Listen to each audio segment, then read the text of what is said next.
Vamos a estar viendo todo el manejo clínico completo sobre el asma. Ya, esto es indispensable que lo puedan dominar, que puedan entender, porque es algo muy frecuente que ustedes van a ver y van a ver que les va a llegar pacientes en consulta, exacerbación de asma, van a ver que hay muchos errores, que están pacientes con tratamiento a horario de salbutamol, cuando el salbutamol no se tiene que usar a horario, ya van a entender el por qué. Ya, entonces, para poder iniciar, vamos a ver un pequeño caso clínico. Vamos a ver un hombre caucásico, latino, de 59 años de edad, que acude al servicio de emergencia, urgencia, con un historial de dificultad respiratoria que ha ido aumentando en el lapso de la última semana. Este señor ha sido fumador prácticamente toda su vida y es ex cocinero del servicio militar. Hay que entender que las personas que trabajan en servicio militar normalmente como están solos, padecen también de otros temas de trastornos, ya, pueden desarrollar, a ver, confírmeme si me escuchan.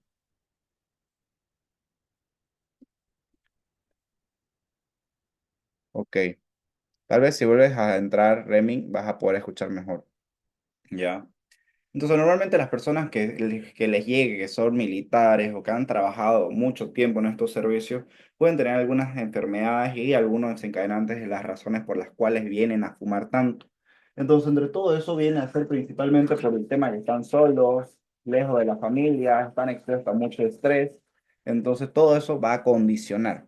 Y este señor está con inhalador, Espirolo, que es un antagonista muscarínico de acción prolonga, un lama. Vamos a entender y van a poder diferenciar el tema de cuándo es un lama, cuándo es un sama, cuándo es un saba, un sama.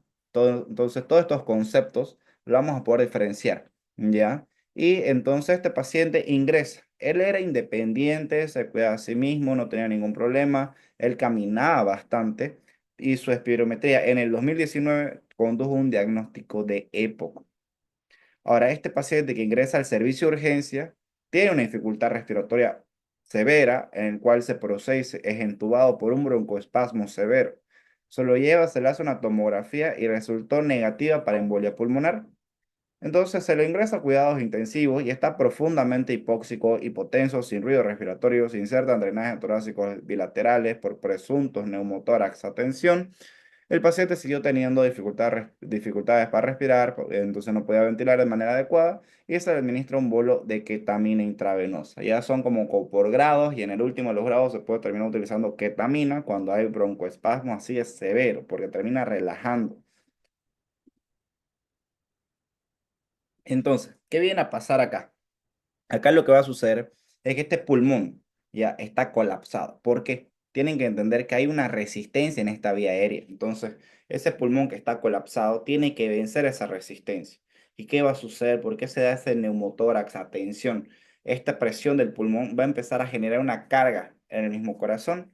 Entonces, esta carga va a empezar a sobrecargar el corazón y el corazón se va a terminar cansando. Entonces, si este corazón no se puede terminar expandiendo de una manera adecuada, principalmente el que va a tener el problema va a ser el ventrículo izquierdo, que no se expande, no se expande correctamente. ¿Y cuál es el problema si no se expande el ventrículo izquierdo? El ventrículo izquierdo sale a la aorta, aorta, sangre a todo el cuerpo. Y el problema de la sangre es que no llega al oxígeno. Entonces ahí va a haber deterioro neurológico, va a haber lesión a órganos blancos, puede haber muchos tipos de isquemia. Entonces este paciente, ya una vez ingresado, ya vean aquí, les había dicho profundamente hipóxico, hipotenso y sin ruido respiratorio. El paciente les va a llegar y les van a preguntar, doctor, ¿por qué cree que el paciente está hipóxico? ¿Por qué el paciente está hipotenso? Si tiene EPOC o tiene asma, ¿por qué está hipotenso? ¿Por qué no se le ocultan los ruidos respiratorios? Ya tenía neumotórax, atención, se le colocó, pero el paciente, ¿por qué tenía esto? ¿Por qué estaba hipóxico? ¿Por qué estaba hipotenso? Y ustedes, hipotenso, un paciente con asma, con EPOC, ¿por qué hace hipotensión?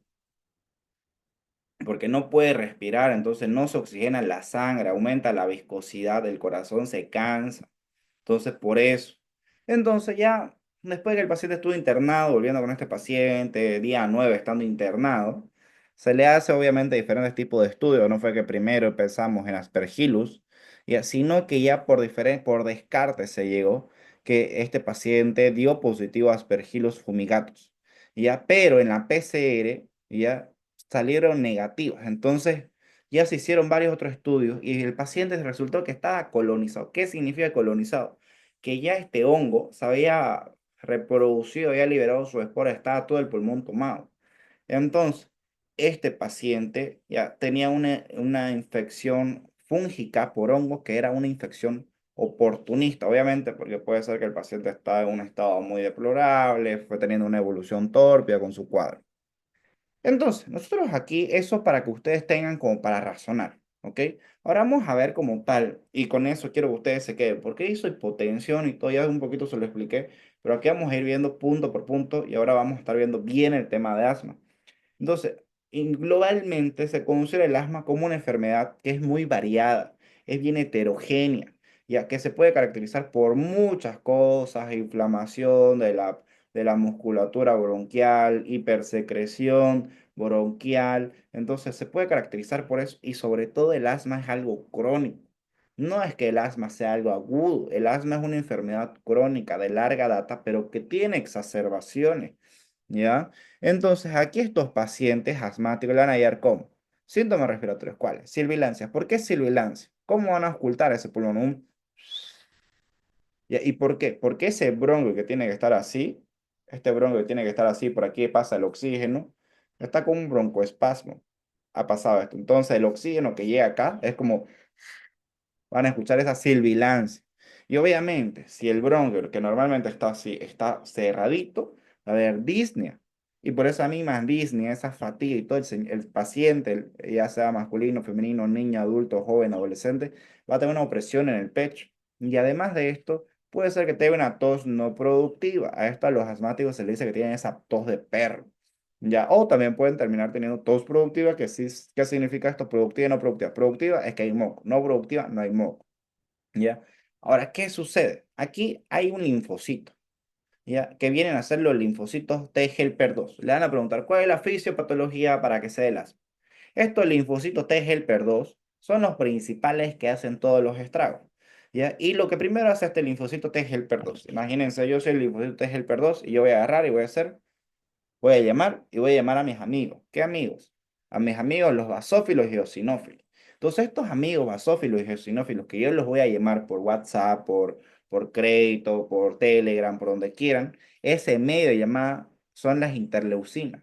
Las interleucinas van a ser el teléfono que este linfocito T helper 2 va a tomar para hacer la llamada. ¿Y qué interleucinas están aquí implicadas? Interleucinas 3, 4 y 5. Ya, entonces, una vez ya llegaron estos linfocitos, ya hubo ese reclutamiento, los invitaron a la casa para que hagan la fiesta, ya va a empezar a haber una respuesta, va a empezar a haber una producción. Estos linfos, esta interleucina con estas células blancas van a empezar a producir, ya van a producir ¿qué? Inmunoglobulina. ¿Cuál inmunoglobulina? IgE. ¿Ya? Porque es una respuesta específica al alergeno. Ahora, ¿qué alergeno? Este alergeno va a terminar siendo, por ejemplo, al polen, ¿ya? Al ácaro, piel muerta, suciedad, polvo, pelo de perro, de gato, de roedores. Entonces, todo esto, y los que producen estas inmunoglobulinas son los linfocitos B, las células B. Y de ahí ya, ¿qué sucede? Ya hay estos, moléculas tipo TREC, ya que lo que terminan haciendo son aumentar estos medidores proinflamatorios. Veamos cuáles tienen acá. Ya tiene interleucina 35, interleucina 10, factor de granulocitos, ya. Entonces va a empezar todo que a traer más células inflamatorias. Y de ahí todas estas células inflamatorias que van llegando van a empezar a, ¿qué? A irritar y va a haber moco. Entonces, por eso se dice que en el asma hay un broncoespasmo, este bronquio que estaba bonito, grande, se cierra y como se cierra, ese moco que ya de por sí produce se va como que condensar porque el espacio no es lo mismo que ustedes tengan 200 ml en un vaso de agua así grande a que tengan 200 ml en un vaso más pequeño. Ya, entonces, ¿qué va a aparecer? Va a empezar a haber una producción de moco y esa producción de moco que hay va a empezar a obstruir. Y ya cuando es algo crónico, esta respuesta inflamatoria constante, este reclutamiento de interleucinas interleucinas que van a llegar y todo lo demás, van a empezar a hacer cambios en la estructura del bronquio, que va a verse remodelado. ¿Ya? Entonces, aquí, por ejemplo, estos basófilos, lo que van a ver mucho, que van a tener estos pacientes asmáticos, es que tiene una respuesta y una liberación de histamina. ¿Y qué hace la histamina? Es un potente broncoconstrictor, ¿ya? Que lo ole. Entonces, el asma ya es una enfermedad amplia que está caracterizada principalmente por una obstrucción e hiperreactividad de la vía respiratoria. ¿Qué significa hiperreactividad? Reactivan, se activan, se cierran, estimulan secreción de moco, mucha secreción de moco y nuevo tejido. ¿Ya? Entonces hay una subclasificación de pacientes asmáticos que la vamos a ir viendo un poquito más adelante. Entonces, ¿qué sucede acá? A ver, ¿cómo funciona? ¿Cuáles son los neurotransmisores o qué es lo que sucede acá? Nosotros vamos a tener aquí un tono bronquial, ¿ya? Aquí con mi supermarcador vamos a tener un tono bronquial. Que este tono bronquial es el tono bronquial normal. Todos tenemos ese tono bronquial. Entonces aquí nuestro bronquio está así, normal, normal. Ahora, ¿qué sucede? Nosotros, para que haya una broncodilatación, para que se abra ese bronquio, para que puedas respirar mejor, entre más aire, entre más oxígeno y todo, ¿qué va a pasar? Ya va a empezar a ver que este AMP, ya que prácticamente es el que va a hacer que se aumente ese tono bronquial, vaya a haber una broncodilatación. Y este es un segundo mensajero del adenosín monosfosfato cíclico, ya que esto prácticamente, en resumen, es una degradación del ATP, se va degradando. ¿Ya? Entonces, aquí, por ejemplo, ¿qué es lo que va a suceder? Hay betagonistas. ¿Ya? ¿Qué significa? Si betagonista significa de que nosotros tenemos receptores en nuestro cuerpo, ¿ya? En el corazón y en el pulmón hay receptores alfa y receptores beta. Vamos a quedarnos con los receptores beta en este momento. Estos receptores beta significa agonista, que de por sí este receptor va a entrar aquí una figura que entra perfecto, que es lo que va a producir la broncodilatación normal. Pero si nosotros damos un medicamento betagonista, significa que este medicamento va a ingresar a este lugar, pero que es más potente que el normal. Porque naturalmente nosotros tenemos estos receptores que tienen que recibir esta molécula, ¿ya? Esta molécula, este AMP. Pero si nosotros damos beta agonista, va a haber una broncodilatación, ¿ya? Y por lo contrario, si nosotros también puede ser que demos una amiofilina, una teofilina, va a bloquear esta fosfodiesterasa y también puede terminar produciendo una broncodilatación. Ahora, completamente lo contrario de la broncodilatación va a ser la broncoconstricción, ya que en esta broncoconstricción principalmente vamos a tener un neurotransmisor que se encarga de la contracción muscular, que es la acetilcolina. La acetilcolina acá directamente cuando ingresa va a estimular este tono bronquial llevándolo a ¿qué? Broncoconstricción.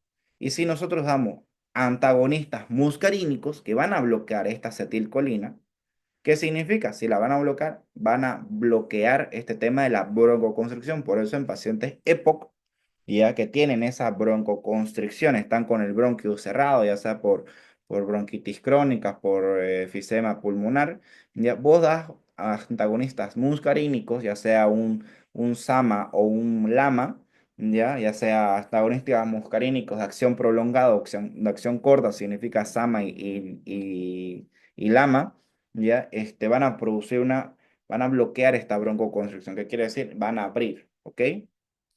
Entonces prácticamente va por ahí. Vamos a ir entendiendo de a poquito conforme vayamos avanzando este tema de Sama, Lama y todo lo demás.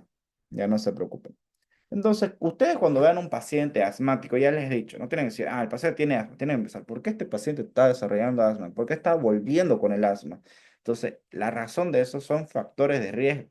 Donde tenemos factores de riesgo donde vamos a considerar endógenos ya, o factores exógenos, donde vamos a decirles también que son como situaciones que van a desencadenar o que van a poder predisponer, aumentar las posibilidades que el paciente desarrolle asma o tenga exacerbaciones de asma.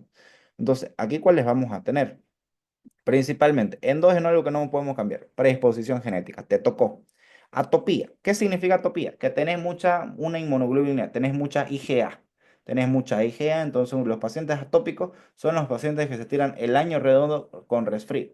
¿Ya? Y un tema en resfrío común, ya ustedes tienen sus características, el paciente para con rinorrea, para sí, tiene este pliegue nasal, entonces esos son los pacientes atópicos. Y te van a llegar y te van a decir tal vez en consulta, doctor, cambia de clima y me resfrío, no vas a pensar directamente en asma. Doctor, yo me voy de aquí a otra ciudad y el clima está un poco diverso, hay un poco más de humedad y me enfermo. Atopía. ¿Y de qué se enferma? No, paro con mocos. ¿Qué hago con mis mocos? Tengo que tomar toda la vida clorferamina, cetericina, levocetericina, Taipirec, Reflenex. Lastimosamente es muy probable. ¿Ya?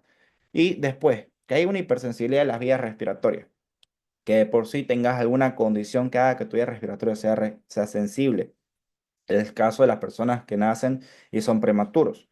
El género también puede estar condicionado. Grupo étnico también puede estar relacionado. Personas obesas, ¿por qué? Porque el tema de la obesidad, el estar muy gordito, va a predisponer que puedas desarrollar. ¿Por qué? Porque la obesidad se dice que es un estado inflamatorio. El estado así bien grasosito, bien rellenito de amor. No es que estás rellenito de amor, estás rellenito de células proinflamatorias que te pueden llevar a desarrollar asma. Infecciones virales de edad muy temprana también. Y factores ya en el entorno, externos, todo lo relacionado, puede ser alergeno. Ya vivís, y la familia, ustedes viven en un apartamento cerrado, sin patio y tienen mascotas, tienen animales, tienen cierta posibilidad. O también incluso si ustedes se van tan tranquilos, el paciente le dice, está todo bien, pero lo llevé al parque, fuimos al mall, fuimos a la jardinera del vecindario o del condominio y volvió así, se puso mal. Puede ser. O también puede ser sensibilizantes de origen laboral. Personas que trabajan ya tal vez con metales pesados, que trabajan tal vez en fábricas con químicos, personas que están relacionadas con otras personas que fuman. Tal vez ustedes no fumen, pero si están con personas que fuman pueden desarrollar porque o son un fumador pasivo. Y así sucesivamente. Ahora, los desencadenantes es un poco similar. Vemos los alergenos, en alergenos te los puedes topar igual con factores en el entorno, te van a desencadenar. Pero infecciones víricas, ¿ya? Puede estar relacionado igual acá, ya desde muy temprana edad, ¿ya? Pero ¿cuál es el virus principal que te va a desarrollar? Los rinovirus te va a tocar. Ejercicio y hiperventilación. Aquí en el caso, por ejemplo, en pacientes que al hacer actividad física desarrollan asma, el tratamiento no es que tengan que utilizar corticoides en el sentido de betametasona, dexametasona o que hayan utilizar algún salbutamol, salmeterol o un tiotropio, sino que dice que cuando es por ejercicio tienen que utilizar el Montelukast, esto está en el Harrison. Y hay personas que están en ambientes muy fríos. Van a ver que tal vez si ustedes han sido asmáticos o le vaya en la consulta a decir, estaba todo bien, pero se durmió con el pelo mojado, con el ventilador directo y se le cerró el pecho. Esta es la razón. El aire es frío, el ventilador bota aire frío, enfría el ambiente, el aire da aire frío, ¿ya? Y así sucesivamente. ¿Ya? Hay algunas otras presentaciones, digamos, ¿no? Que también podemos tener que pueden estar relacionados, ¿ya? Pero esto para que lo puedan tener en consideración, por ejemplo, en caso de roedores, cucarachas, algunos bichitos, heces de las ratas, digamos, ¿no? ¿Ya? Entonces, ¿qué vas a tener aquí con tu paciente? ¿Qué manifestaciones clínicas? Ya les había dicho, el bronquio normal, imagínense cómo pasa el aire. Soplen ustedes no se escucha. Pero pónganse como que a silbar. Yo no sé silbar muy bien, tal cual. De esta manera es el mismo problema que va a pasar con tu bronquio. Vas a escuchar esa silbilancia y principalmente en dónde, inspiratorias o expiratorias. Estas vienen a ser más expiratorias. ¿Por qué? Porque es cuando está saliendo, cuando está saliendo ese aire del bronquio. Entonces es más expiratoria. ¿Qué significa? Meten aire, no se escucha. Y cuando le digan al paciente, a ver, meta aire, no van a escuchar nada. Le digan, bota, ahí vas a escuchar la sibilancia, ¿no? Y obviamente Disney, ¿ya? Ahora estos pacientes también, como les digo, importante. Doctor, ¿y para cuándo diga 33? 33 cuando quieres ver la resonancia, las vibraciones vocales, ¿ya? No tiene mucho que ver aquí con el tema de asma. Es más para ver vibraciones vocales, ¿ya? Este, ya. Entonces, aquí, por ejemplo, ya van a tener en cuenta ustedes en su mente, siempre cuando vayan a tener pacientes con asma o le vaya a tocar a un paciente presentar con asma, cómo es lo que sucede, por qué se desarrolla este asma, porque te van a decir, no te van a decir, a ver, doctor, dígame el cuadro de la página tanto del libro, te van a decir, a ver, doctor, ¿por qué este paciente desarrolla asma? ¿Cómo funciona?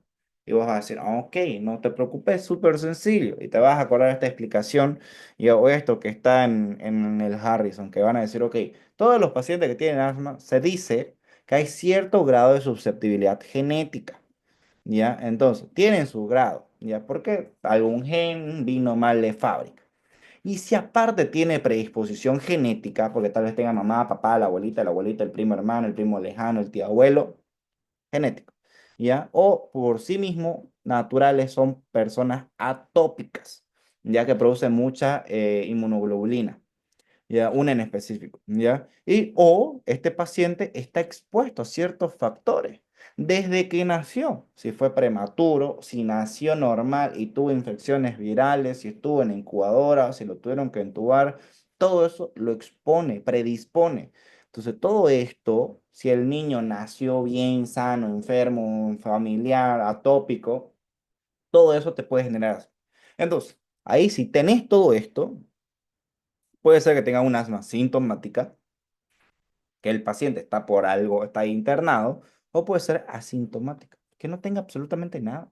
Y si ya esto lleva tiempo estando así internado, ¿ya? Entonces, ¿qué vas a pensar? Ok, hay inflamación, hay una hiperreactividad, hay una actividad AHR, significa actividad hiperreactiva, ¿ya? Y con todo eso van a terminar habiendo, ¿qué? Cambios estructurales. Cuando el cuerpo está expuesto a algo constantemente se adapta. Un caso, un claro ejemplo, que algo que no estamos hablando ahora, es el esófago de Barrett. El esófago, después de haber estado sufriendo, haber tenido esa exposición al ácido clorhídrico del estómago, empieza a tener un cambio. Ya de ser termina convirtiéndose en un epitelio de tejido columnar, ya una metaplasia, hay un cambio. Lo mismo puede suceder acá en el parénquima pulmonar, en los bronquios. Entonces ahí van a aparecer síntomas específicos. Ya todo lo que hemos visto. Tos productiva, no productiva, sibilancia, disnea, opresión en el pecho. Y si aparte ya tiene susceptibilidad genética, factores de cuando nació vino mal de fábrica, le tocó que le dio rinovirus, neumococo, lo que ustedes quieran de niño, ya puede ser que encima estamos en una época como hace varios meses atrás expuestos a contaminaciones bárbaras por los incendios. Van a haber factores desencadenantes, contaminación, puede ser que en su casa compraron un perro, puede ser que en la casa hayan chulupi. Estamos en Santa Cruz de Mentira de decir que una casa no haya chulupi. Hay chulupi, por el tema de la humedad, por el tema del alcantarillado, por el tema que nuestra alcaldía está todo sucio la ciudad, ¿ya? O factores desconocidos. Puede ser que te digan la familia, no, nuestra casa es súper limpia, viene la empleada, está 24/7 aspirada, tenemos robots de inteligencia artificial, ok, hay algún factor desconocido. Tal vez la sábana, piel muerta que queda en las sábanas, en la ropa de cama, ácaros, o sea, son cosas que no lo puedes estar viendo, ¿ya? Y obviamente todo esto te puede llevar a que el paciente tiene exacerbaciones recurrentes. ¿Qué significa? El paciente estaba normal con su inhalador y de repente, ¡pum!, se le cerró el pecho. Sí o sí tiene que ir a emergencia. Esas son las exacerbaciones. Entonces vamos a entender ahora la fisiopatología, que es lo más bonito. Pues si ustedes entienden fisiopatología del asma, van a entender todo acerca del asma. Entonces, ¿qué sucede? Hay factores que van a sobrellevar. Aquí hay una comparación, vean. El bronquio todo bonito, tranquilo, ¡pum! Bronquio hecho pelota. Vean la cantidad del tejido muscular, cómo hay un aumento, cómo está la secreción de moco. Vean el pequeño luz, vean todas las células inflamatorias, aparecen nuevos nervios, aparecen nuevos vasos sanguíneos y esto tiene una implicación que se lo voy a explicar ahorita. ¿Ya? Entonces va a tener todo esto. ¿Y qué va a pasar? Vamos a ir por partes. Primer punto, ¿ya? ¿Qué vas a tener que pensar para razonar? Porque para que puedas dar un buen tratamiento en el asma, tienes que razonar y poder manejar todo esto. ¿Qué vas a tener que ver? Un paciente con asma, lo que vas a tener que ver es que hay una hiperreactividad. ¿De qué? De la vía respiratoria. ¿Ya? Entonces, esto va a haber una respuesta exagerada. ya donde este músculo liso está hiperactivo, va a haber una respuesta donde se van a liberar, por ejemplo, histamina. O, por ejemplo, cuando quieren hacer el diagnóstico de asma, se le da para que puedan inhalar la metacolina, ¿ya? Para poder hacer el diagnóstico de asma, que es con la espirometría. Entonces, esta histamina, todo esto, van a ver células inflamatorias y van a liberar ¿qué? Broncoconstrictores directos y mediadores proinflamatorios. ¿Qué te van a hacer? Edema, secreción. Entonces aquí va a haber una hiperplasia, hipertrofia, el músculo liso se va a hinchar, se va a entumecer. Entonces imagínense ustedes, cuando van, se golpean la rodilla, el codo, los hombres cuando van a jugar fútbol, las mujeres no sé qué deporte harán, pero están así, se golpean feo. ¿Cómo queda esa pierna? ¿Cómo queda su rodilla? Así, ¿no? El moretán. Lo mismo va a pasar en ese bronquio, se va a inflamar, ¿ok? ¿Ya? Y después de eso, esas células que se inflamaron, esas células inflamatorias, pueden haber dos tipos, ¿ya? Normalmente en los jóvenes, en los niños, adolescentes, las principales células que van a ver y que van a ver en un simple hemograma, van a ver leucocitosis, predominio de eosinófilos. Pero si ustedes ven un paciente asmático adulto, ya tal vez no van a ver eosinófilos, van a ver neutrófilos. Esto es indicativo de gravedad porque también ya puede haber una sobreinfección bacteriana, es más complicado. ¿Ya? Entonces, las células inflamatorias siempre, casi siempre van a ser eosinófilos. Si bien neutrófilos, que es posible, es indicativo tal vez de un poco más severo. ¿Ya? ¿Y qué va a pasar con el músculo liso? Este músculo liso va a estar muy reactivo. ¿Qué va a pasar? Este músculo liso va a estar así normal. ¡Pum! Se va a hinchar, hipertrofia, hiperplasia. Estas células del músculo liso, al estar así inflamadas, ¿qué va a pasar? Van a liberar citoquinas, quimiosinas, mediadores proinflamatorios. Entonces, todo esto va a promover a que vengan más células inflamatorias. ¿Ya? Y después, ¿qué va a pasar? En el cuarto paso, va a haber depósito de colágeno. ¿Qué va a significar el colágeno? El colágeno ya, lo que va a venir va a llegar como que a esta pared, perdón, a esta pared del músculo bronquial, ya, y va a empezar a engrosarla y a endurecerla. Entonces, ¿qué va a haber acá? ¿Qué colágeno? Este colágeno va a haber tenasina, periostina, fibronectina, osteopontina. ¿Qué significa esto? El músculo liso del bronquio se va a hacer duro, se va a hacer rígido. Esto complica más el manejo. Entonces, todo este depósito, imagínense, este músculo normal, al tener toda esta respuesta inflamatoria, al tener todas estas fibras de colágeno nuevas que van a empezar a llegar, lo van a hacer tenso, lo van a hacer duro. No es como que como te venden los cosmetólogos, ¿no? Ay, que hay que ponerte los hilos extensores de colágeno para que la piel la tengas así toda blanda, suave. No, el colágeno, estos de aquí, ya porque es un colágeno tipo reparador, te lo va a tensar, te lo va a endurecer. Ya entonces eso complica el tratamiento. Y después de todo esto, imagínate, ¿qué sucede? Está tu músculo bronquial duro, rígido, ¿ya? Y va a tener, obviamente, es como cuando querrás jugar a las pulsetas con un muchacho, un flaco, como dicen en internet, un flaco de brazo de 35 versus un tipo que tiene un brazo de 45. Un chico que nunca fue al gimnasio versus un chico que va al gimnasio todos los días, ¿ya? Obviamente va a tener una mucha más fuerza. Entonces este músculo bronquial va a tener mucha más fuerza para, para poder producir una broncoconstricción. Entonces, esto va a resultar en que dificultad, incapacidad para relajarse. Se va a tener que utilizar medicamentos más fuertes. Entonces, aquí va a haber un engrosamiento y van a seguir llegando citoquinas. Estas citoquinas, citocinas, quimiosinas, como quieran decirle, lo único que te va a llevar es que va a ser algo peor, ¿ya? ¿Por qué? Porque van a empezar a haber una proliferación vascular. ¿Y qué significa si hay nuevos vasos? Si de por sí ya llegaban células preinflamatorias y aparecen nuevos vasos, van a llegar más células preinflamatorias. Lógica pura. Entonces, y además, si ya hay nuevos vasos, va a haber mayor líquido, porque la sangre es un líquido, no estamos hablando de agua, sangre, linfa, no, hay líquido, va a haber más líquido. Si hay más líquido, ¿qué significa? Edema. Y al final, ya todo ese edema te va a complicar la vía respiratoria, le va a costar al paciente más poder respirar. Entonces, es como que vayas a tener agua en los pulmones. Y finalmente va a haber esa metaplasia, esas células caliciformes que van a haber aquí en el pulmón, van a empezar a hipersecretar cada vez más moco. Te vas a condensar de moco, de flema. Y al final va a haber una respuesta de proliferación neuronal. ¿Qué significa? Ya habían visto que lo que te hace que haya la broncoconstricción está la acetilcolina, que es un neurotransmisor. Neurotransmisor se transmite por las neuronas. Entonces, si hay más neuronas, ¿qué va a significar? Mayor respuesta broncoconstrictora. Entonces, tu cuadro ahí está complicado. Entonces, ustedes tienen dos opciones. Ir a vérselo el Harrison, que está válido, no le digo que no lo lean, léanlo. Ya, y van a tener que tal vez, no sé, tener que aprendérselo todo de memoria. Pero si ustedes empiezan a imaginárselo al paciente, imaginárselo el bronquio, les va a ser mucho más fácil. Y eso es pensar fuera de la caja.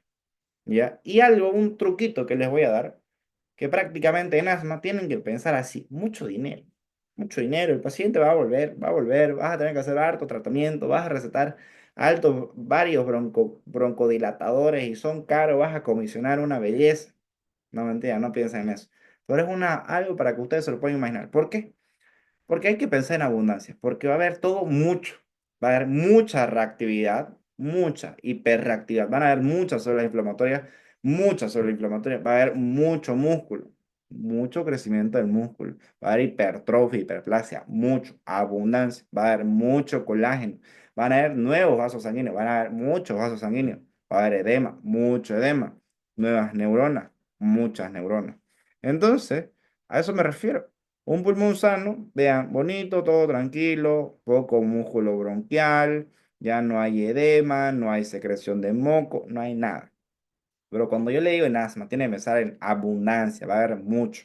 Entonces, mucho músculo bronquial, muchas células proinflamatorias, mucho edema, mucha secreción de moco, mucho colágeno, muchos vasos sanguíneos nuevos, mucha red neuronal. Entonces, asma, piensen en mucho. ¿Ok? Entonces, aquí nosotros ya vamos a estar viendo que tenés dos tipos de respuesta en el asma. Ya viste fisiopatología, factores de riesgo, todo. Vamos a ver un poquito la clasificación. Tenés dos tipos de respuesta en asma. Estos dos tipos de respuesta de asma, ya prácticamente, ¿qué viene a ser? Que hay la respuesta tipo 2 y la no tipo 2. Por no decir respuesta tipo uno y tipo 2. Medicina nos gusta complicar. Respuesta tipo 2 y la no tipo 2. ¿Cuál es la respuesta tipo 2? La respuesta tipo 2 ya es la atópica. ¿Ya? ¿Qué significa? Ahí ya le había dicho, los pacientes atópicos tienen mucha inmunoglobulina. Inmunoglobulina, ¿qué significa? Una respuesta innata, natural, la produce naturalmente. Y entonces hay una respuesta a qué, a un alergeno. Entonces, en esa casa, ese paciente asmático está expuesto a algún alergeno que lo va a llevar a que tenga esta complicación, esta manifestación. Entonces, aquí hay subgrupos, digamos, ¿no? Subgrupo 2, linfocito T, colaborador CD4. Esto no nos interesa mucho. Pero lo que tienen que tener en cuenta que la respuesta tipo 2 es la atópica, ya que es algo que está inmunomediado y le pueden hacer a la chunta si le preguntan, así en oral, en su pase de visita, o para la especialidad, la residencia, prácticamente le van a chuntar porque prácticamente siempre es lo mismo. En todo cuando se habla de medidores, cuadros que son inmunomediados. Ahora, la no atópica, que es la no tipo 2, ¿ya? Es lo que yo le decía en el adulto. Van a haber neutrófilos. Ya, y esto es más severo. Y la tipo 2 normalmente son eosinófilos, todo esto, linfocitos, CD4, interleucina. ¿Ya? Y aquí, ¿qué sucede? La no tópica es un paciente que tiene asma y es adulto y que aparte tiene leucocitosis, pero predominio de neutrófilos. Es más severo porque puede estar que haya alguna infección. No necesariamente micoplasma, ya, pero puede haber micoplasma, cualquier microorganismo, cualquier bacteria. ¿Ya? Entonces, la diferencia, aquí, tipo 2 antígeno. Aquí, tipo 2 la no tipo 2 irritantes, contaminantes, microbios, virus. Entre microbios vamos a tener bacterias, ¿ya? Y vean la diferencia. Aquí, por ejemplo, están las células. Vean, linfocitos B, los linfocitos T2 helper. ¿Qué hacen los linfocitos T2 helper? Van a llamar a sus amigos. Eso que van a llamar son las interleucinas. 4, 5, 3. Habíamos visto interleucina 3 también, dependiendo del cuadro que vean. ¿Ya? Y estos linfocitos T helper 2, ¿ya? O linfocitos, linfocitos T cooperadores 2, ¿ya? Van a llamar a qué? Eosinófilos, van a llamar a los basófilos, a los linfocitos B, y estos linfocitos B van a producir las inmunoglobulinas, y ahí todo esto, ¿qué va a responder? Histamina, y la histamina, ¿qué va a hacer? Contracción. En cambio, aquí, ya todos estos irritantes, ya puede ser aquí que el paciente ya fuma, utiliza vape, utiliza lo que sea, trabaja con químicos muy fuertes, petroleras, lo que ustedes quieran.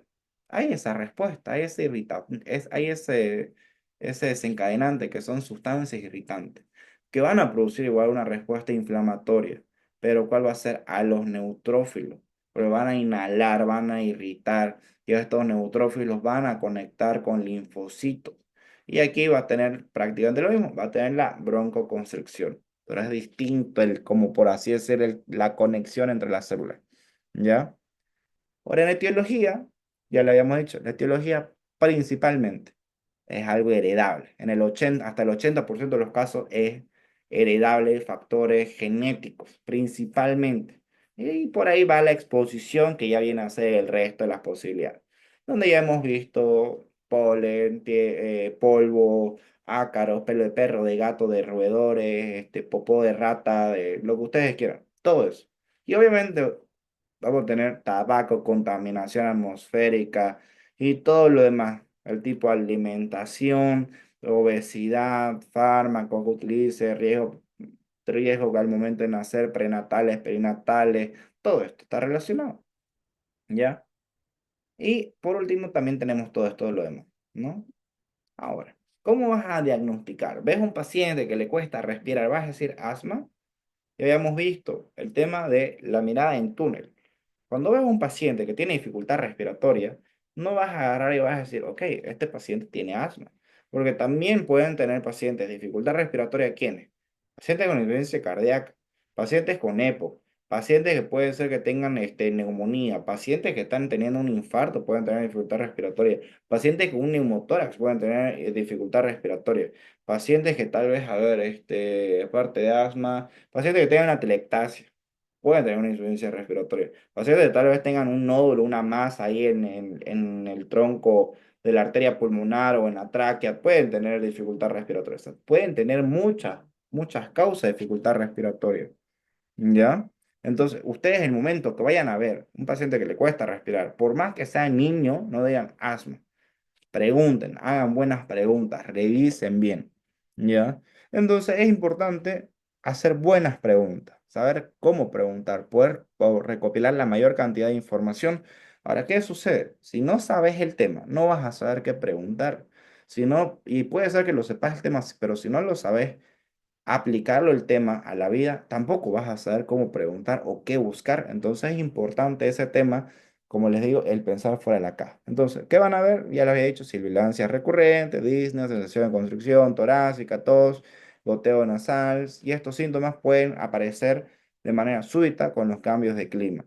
¿Ya? Y en la exploración física puede ser que tengas a un paciente, rinitis alérgica, las mucosas nasales pálidas, el pliegue nasal, ¿ya? Y también que esté con sibilancia, taquipneico, taquicárdico, que esté utilizando músculos accesorios, ves que está utilizando músculos intercostales, que tiene una respiración abdominal, ¿ya? O que quieras ocultar y el tórax está silencioso, no hay ruido respiratorio porque el bronquio está cerrado.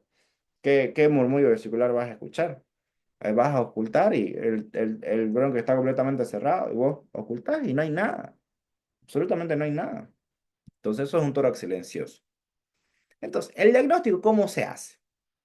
¿Ya? Ustedes pueden hablar, el paciente tiene asma. No lo van a diagnosticar así nomás a ojo en cubero. El diagnóstico definitivo para asma y para EPOC es la espirometría. Y eso lo hace el neumólogo. Y ahora esto el neumólogo, por ejemplo. Vean acá. Tenemos esta línea que es el tiempo y esta línea de acá, que vendría a ser nuestra Y, es la línea del volumen, o sea, la cantidad de aire que va a meter el paciente y esta línea en X, el tiempo que va a poder meter el paciente el aire. Entonces, ya está FEP, ya que prácticamente es la capacidad vital, que es lo que va a poder meter, o el volumen en un segundo, ya, ¿qué va a significar? Que el paciente en un segundo ya va a tener que llegar a meter que lo normal en un segundo, vean, esto es lo normal. va a tener que meter ya casi 4 litros, 3 litros. Y que este va a poder llegar a mantener durante unos casi 4 segundos, va a poder mantener ese volumen de casi 4 litros. Y ya bueno, aquí en primer segundo son unos 3 litros 800 y aquí en el casi cuarto segundo ya son 4 litros completamente. Entonces, una persona normal va a poder tener esto, va a poder tener un volumen de 4 litros, ¿ya? Entonces, en la capacidad vital. Pero en el primer segundo, ¿ya? El volumen expiratorio en el primer segundo es prácticamente de 3 litros, 3,5 dicen, ¿no? Aquí parece más 3,8, ¿ya? En cambio, una persona con asma, en el primer segundo, cuando se le hace con el espirómetro, ese volumen expirado, ¿ya? Que vas a llegar a tener, va a llegar a ser, por ejemplo, hasta de 2,2, no va a poder más, no va a poder más, ¿ya? Y la capacidad de aguantar tampoco va a llegar a los 4, va a llegar hasta 3,6. Entonces, en todo esto, ustedes van a ver que un paciente con asma va a tener esto. Ahora, ¿de dónde yo me saco esto de 70?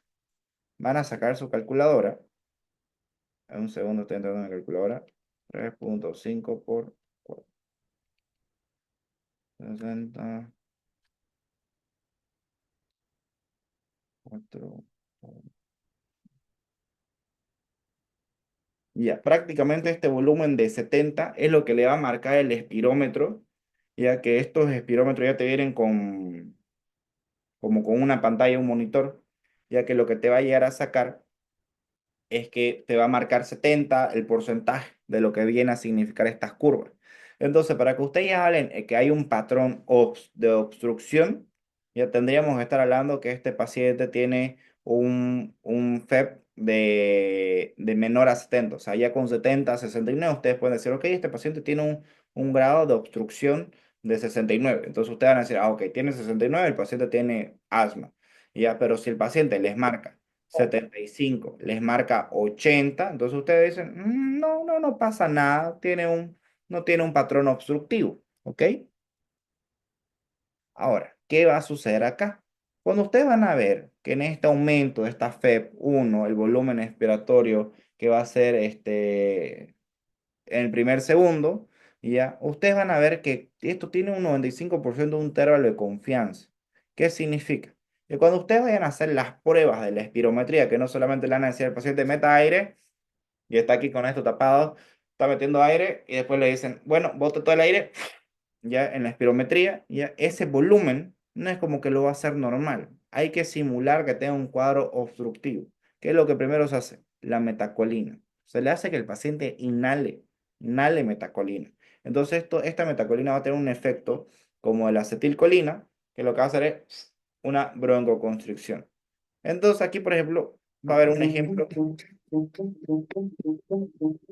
La prueba consiste en inhalar cantidades cada vez mayores de una sustancia, metacolina, que es capaz de provocar un estrechamiento de los bronquios, lo que confirma o descarta que eres asmático o asmática. Las recomendaciones generales son llevar ropa cómoda que no apriete, no fumar, al menos 1 hora antes. No necesitas estar en ayunas, pero evita café, té y alcohol. No tomes inhaladores. Comunícalo si usas prótesis dental, si te han operado hace poco tiempo, de cataratas, abdomen, tórax, etc.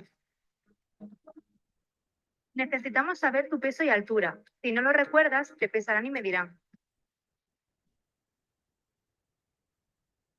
La técnica. Para empezar, te colocarán una pinza en la nariz. Realiza varias respiraciones normales por el tubo. Cuando te avisen, vacía todo el aire que puedas. Coge aire hondo y fuerte, todo el aire que puedas. Sopla rápido, fuerte y continuo.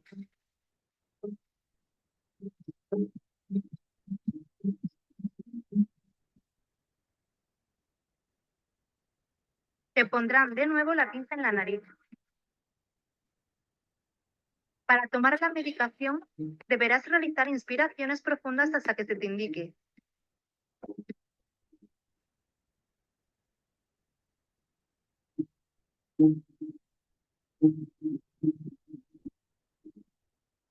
Estos ciclos de espirometría más medicación se repetirán varias veces, por lo que la duración aproximada de la prueba.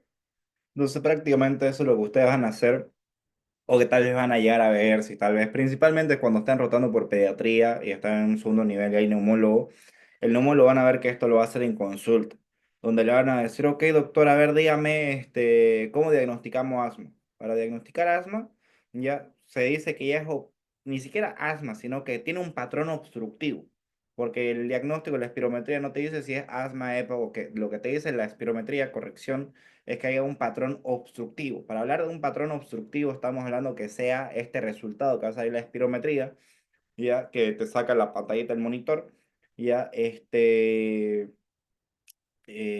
un patrón menor de 70%. Si indica patrón menor de 70%, ok, obstrucción. Pero, ¿dónde estamos acá? Por ejemplo, aquí, digamos, te sale un patrón de asma con un resultado del 60%, 61% obstrucción. Pero ¿qué pasa si te sale un patrón del 87%? Ese 87% es que es normal. Ahora, por ejemplo, aquí, digamos, vamos a tomar valores. Aquí vas a sacar 3.5 por 4. 3.5 por 4. Pam, pam, por 4. Te va a salir 0.87. Y eso 0.87 lo multiplicas por 100, entonces prácticamente 87. Entonces lo que ustedes tienen que tener en cuenta es que esto es la fórmula. No nos vamos a marear con más fórmula, porque esto le va a sacar el aparato directamente, la FEP 1 dividido la FEP. Y esto lo van a multiplicar por 7. ¿Ya? Entonces prácticamente es eso que vamos a cambiar. Ya no sé si hasta aquí hay alguna pregunta, ¿no? Bueno. Esto ya lo vimos. Entonces, ahora, ¿cuál es el tema que hay que tener cierta delicadeza en esta espirometría? Porque hay algo que, por ejemplo, se va a llamar atrapamiento aéreo. Imaginen. Acá una persona normal, vean, una persona normal, mete aire, refieren conmigo, meta aire, botamos. Entonces, inspiración, exhalación, ya, bota. Vuelven a meter aire, botan. Meten, botan. Meten, botan, meten, botan. Entonces, acá ustedes van a tener ese volumen expiratorio forzado, ese que lo botan todo, ya, completo. Va a botar todo el aire. Pero, ¿qué pasa con una persona que tiene un grado de obstrucción? Meten aire, les cuesta, botan, pero no lo pueden botar todo, porque se queda atrapado. Vuelven a meter aire, botan.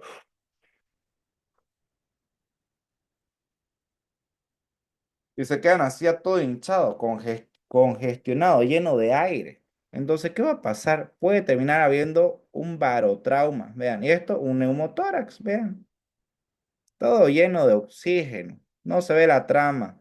En cambio, acá se ve aquí el pulmón colapsado. Entonces, esto es un barotrauma. Ahora, ¿qué vas a hacer? Ya tenemos muy bien la información, clasificación, factores de riesgo. ¿Cuál es la clave del tratamiento? El principal clave del tratamiento para esto es que no solamente tenés que decir, le vamos a dar corticoides, sino cuál es tu meta. Obviamente, controlar los síntomas y evitar las exacerbaciones. Entonces, ¿cómo vas a hacer esto? Utilizando los fármacos adecuados y tratando de mitigar, de eliminar, de dejar a un lado los factores desencadenantes. Si es, por ejemplo, si una persona que está trabajando en una planta, un químico o algo que no tiene buena, adecuada bioseguridad, ok, a esa empresa se le puede venir un problemón. ¿Ya? ¿Por qué? Porque hay normas ISO, que estos son no solamente es que sea en países del primer mundo, igual aquí hay normas ISO que deben cumplirse. ¿Ya? Y por último, la clave es que se tienen que reducir la frecuencia de los síntomas. Menos de 2 veces a la semana que tengan los síntomas.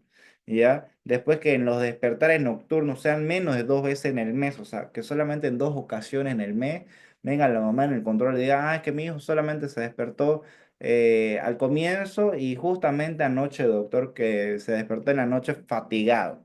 Reducción del uso de los aliviadores, o sea, ¿qué significa? Los inhaladores, 2 veces a la semana, excepto que sea ante el ejercicio. Y que luego no vaya a haber durante todo un año, no vaya a haber no vaya a haber más de una exacerbación. Ponerle que solamente tuvo una exacerbación el día de Navidad porque comió mucho y después no tuvo más exacerbaciones. Y a eso se refiere los objetivos del asma, porque el asma no es un tratamiento que va a recibir una semana, 2 días, 10 días, es un tratamiento largo, ¿ya? Después hay otros tratamientos que se puede considerar inmunoterapia, que te puede reducir la IgE, la IgA, pero se prefiere no hacerlo por el riesgo de anafilaxia y normalmente se busca que sea principalmente el tratamiento tratando de mitigar los alergenos, factores desencadenantes, que implementar higiene, limpieza, educación y obviamente el tema de la inmunización. A estas mamis hay que decirle que a su niño hay que vacunarlo con neumococo, gripes anuales, COVID-19 para evitar complicaciones. Ahora, ¿cuál es la clave de esto? ¿Cuál es el medicamento de elección más importante en el tratamiento del asma? Los ABA, los ABA, los LAMA, corticoides inhalados, corticoides orales. ¿Cuál es el tratamiento de elección? Los corticoides inhalados es la clave del éxito. Entonces me van a decir, entonces no le tengo que dar un salbutamol, no le tengo que dar salmeterol, solamente le tengo que dar dexametasona inhalada. No, no hay dexametasona inhalada, a no ser que al menos yo no conozco. O sea que hay algunos conceptos que ustedes tienen que conocer que viene a ser asma. ¿Qué viene a ser asma? Ustedes no van a decir diagnóstico, asma. Se dice nombre y apellido. Van a decir paciente con crisis asmática o paciente con una exacerbación de asma, asma aguda, ataque asmático o estado asmático. Entonces esto se refiere cuando hay ese cuadro agudo de dificultad aguda. Estos son los diagnósticos. Ahora van a colocar diagnóstico asma. Le van a llamar la atención. Evítense esa mini llamada de atención por algo tan simple. ¿Ya? Ahora, ¿qué es lo que vas a tener que hacer? ¿Qué es lo que tenés que tener en cuenta? Para empezar, tenés que ver tu asma es leve, moderada, grave o ya está con insuficiencia respiratoria. Vas a decir que un asma leve, cuando la disnea es solamente en actividad y vas a ver tal vez que el niño solamente tiene taquipnea. ¿Ya? Y aparte, en la espirometría vas a ver que su patrón de obstrucción, ¿ya? Ni siquiera tienen patrón de obstrucción, ¿ya? Su resultado sale mayor de 70, ¿ya? Y esto solamente con cuidados en casa, ¿ya?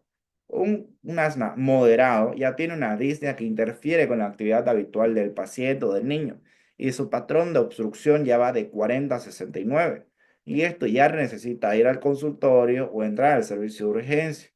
Ya se dice grave cuando hay disnea en reposo y interfiere, el paciente le cuesta incluso hablar, comunicarse. Ustedes van a ver esa retracción intercostal y su patrón de obstrucción va a ser menor del 40%. Recuerden que para hablar de patrón de obstrucción en espirometría es todo valor que sea menor a 70. Y aquí esto ya necesita urgencias y hospitalización. Y ya si hay insuficiencia respiratoria inminente, ya el paciente ya está cianótico, bradicárdico, alteración neurológica, todo esto, y su patrón, su espirometría, ven que tiene menor de 25, ¿ya? O tiene una PEF menor de 25, perdón, ¿ya? Porque no le van a hacer una espirometría ese rato, ¿ya? Este paciente necesita UCI. ¿Ya? Y manejo rápido. Ahora, el manejo principalmente, ¿ya? Salbutamol, bromuro de itratropio. Esto lo pueden utilizar, ¿ya? En cuestiones de cuadros de exacerbación. Entonces, ¿qué viene a hacer el salbutamol y el bromuro de itratropio? Para empezar, un SABA. Antes de irnos a los nombres, hay que intentar lo básico. Un SABA es un anticolinérico de acción corta. Pueden utilizarlo. Entonces, ¿qué significa? Anticolinérico de acción corta. ¿Ya? Entonces, por ejemplo, o es un antagonista, aquí esto está mal, esto vendría a ser SAMA, ¿ya? Porque B es de beta bloqueante. Y entonces vendría a ser un anticolinérico de acción corta o un SABA que podría utilizar un salbutamol. Un segundo.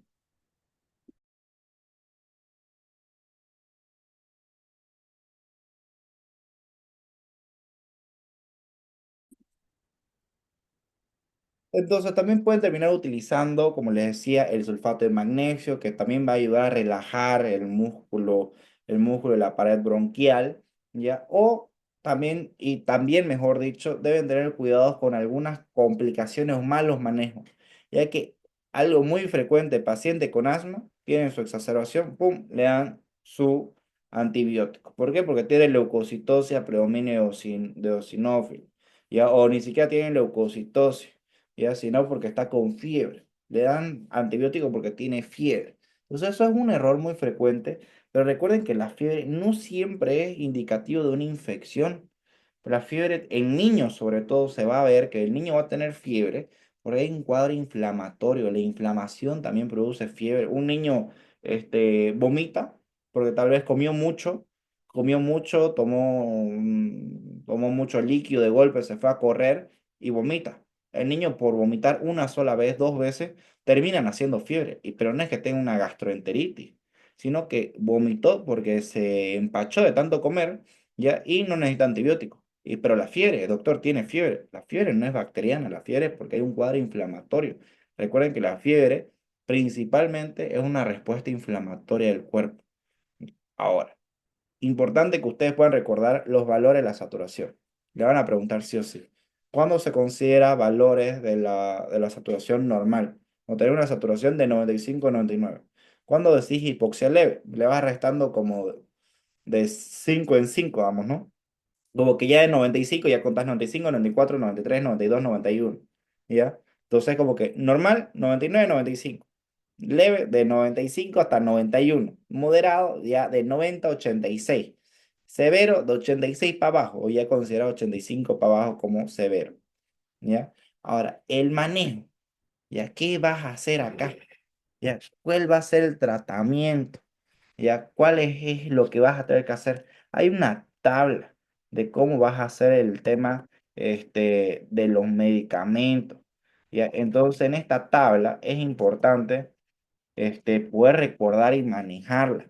Porque ustedes cuando tengan un tratamiento, van a ver aquí que siempre a los pacientes le van a dar de entrada todo el tiempo, le van a estar dando salbutamol. Salbutamol, salbutamol, salbutamol. Bueno, sí. Pero vean, aquí te dice agonista beta. ¿Qué significa agonista beta? Ya, el agonista beta vienen a ser, por ejemplo, esto de los salbutamol, salmeterol. No estoy diciendo acción corta ni prolongada, no me vayan a crucificar. Ya, agonistas beta, salbutamol, salmeterol, terbutalina, todos estos medicamentos, formoterol, bilanterol, todos esos medicamentos entran como los agonistas beta, ¿ya?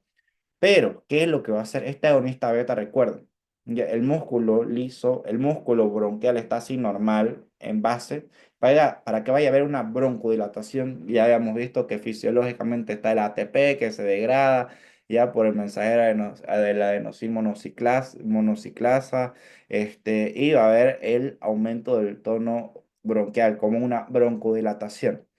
Ahora, eso es fisiológico. Ahora, agonista, o sea, agonista que tiene el mismo efecto, pero que lo va a incrementar, beta, por los receptores beta que hay en el pulmón, que también hay en el corazón. Ya, entonces, un agonista beta, ¿qué vamos a tener en cuenta? Que va a aumentar esa broncodilatación. Ahora, hay dos tipos, los de acción corta y los de acción prolongada.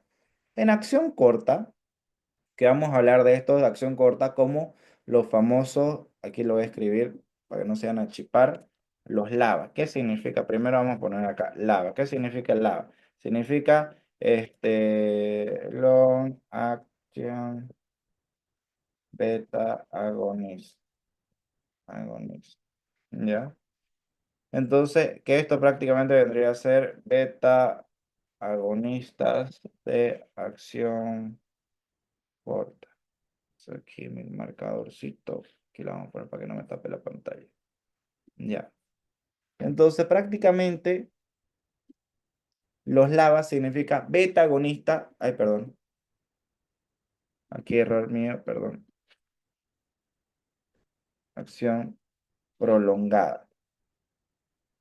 Prolongada. Ya. Y aquí, los ABA, ya son los de acción corta, digamos, ¿no? Beta agonista de acción corta. ¿Ya? Vamos a sacar esto. Y entonces un lava, cuando ustedes ven, por ejemplo, aquí, lava, vamos a colocar otro color, Cuando vayan a ver LAVA, significa beta agonista de acción prolongada. Vean, LAVA. Pero aquí, esto prácticamente, todo esto de aquí viene a ser un SABA. Entonces, ustedes van a poder usar un SABA, ya sea una forma intermitente leve, persistente moderada, persistente grave, forma muy persistente grave.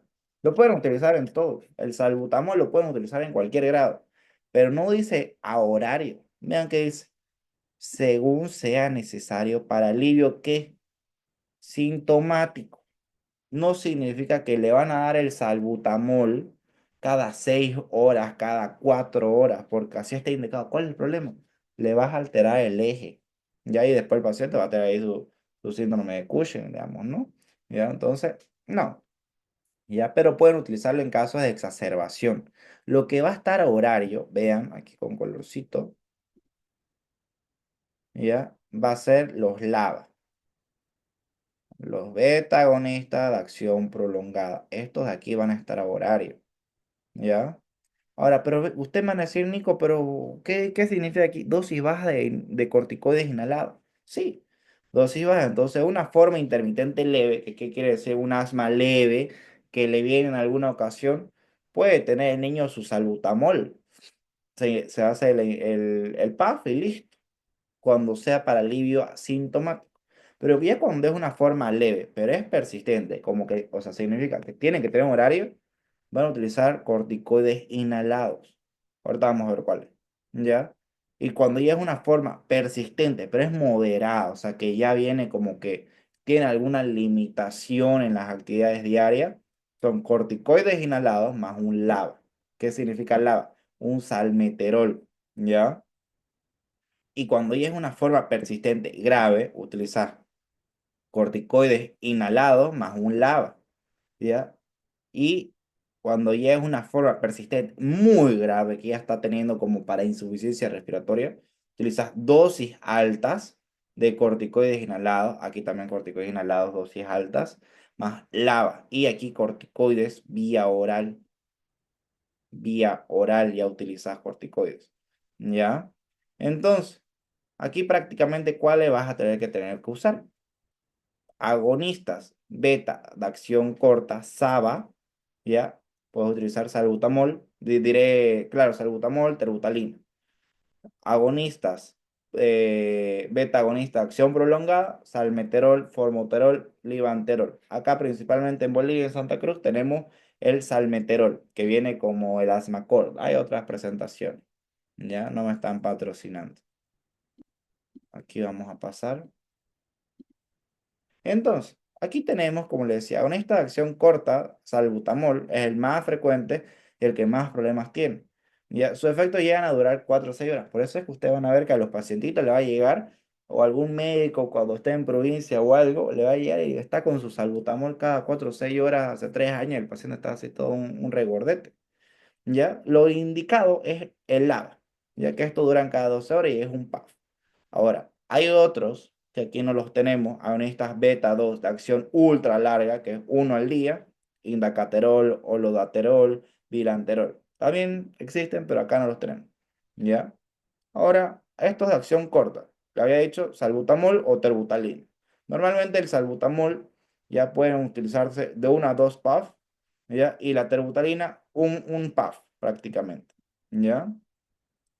Esto salmeterol es un solo puff 2 veces al día, o sea, cada 12 horas, ¿ya?